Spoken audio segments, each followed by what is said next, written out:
U.S. Marines have begun to touch down in Darwin, in Australia's tropical north, as the first of some 1,250 stand ready to fight against North Korea amid warnings that Pyongyang's nuclear weapons program is a serious threat to Canberra.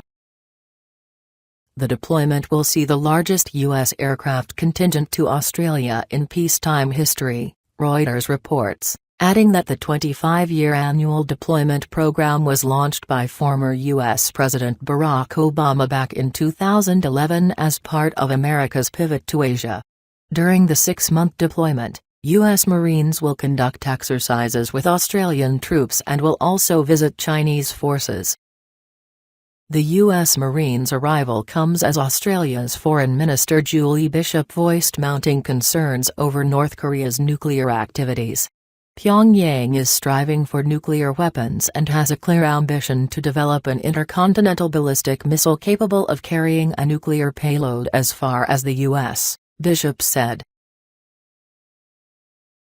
That would mean Australia would be in reach, so unless it is prevented from doing so, it will be a serious threat to the peace and stability of our region, and that is unacceptable, she added. North Korea launched a failed missile test on Sunday, while also warning Washington against taking military action against it. Pyongyang's military pledged to ruthlessly ravage the U.S. if the American aircraft carrier group USS Carl Vinson, currently on its way to the region, takes aggressive action.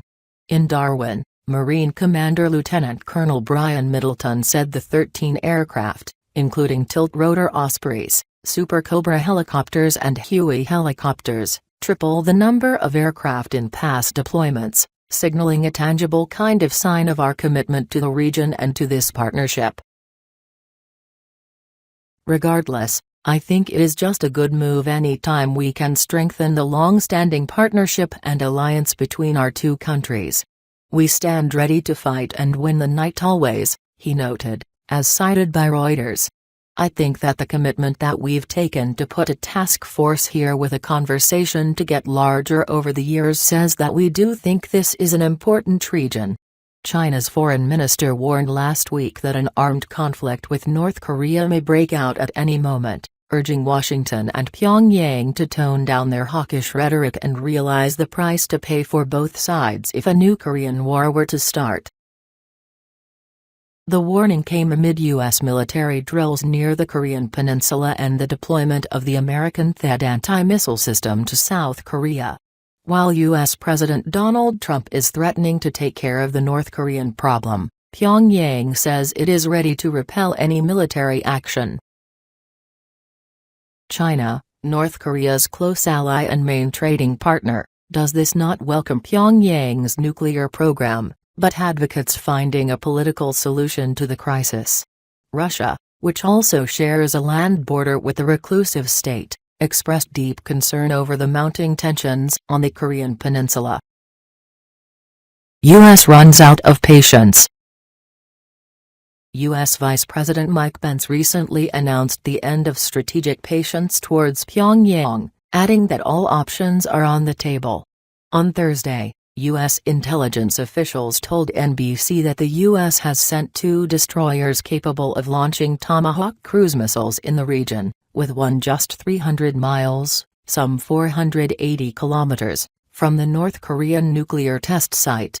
American long-range bombers have also been positioned in Guam to hit North Korean targets.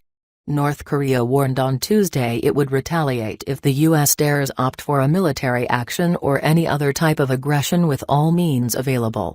The North Korean General Staff said in a statement carried by the country's KCNA news agency that U.S. deployment of huge nuclear strategic assets to the Korean peninsula is pushing the region to a dangerous situation in which a thermonuclear war may break out any moment.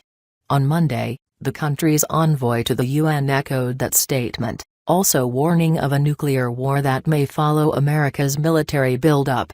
He stressed that Pyongyang will not back down to Washington's threats and continue its missile tests whenever it suits the country since they represent part of a defensive strategy.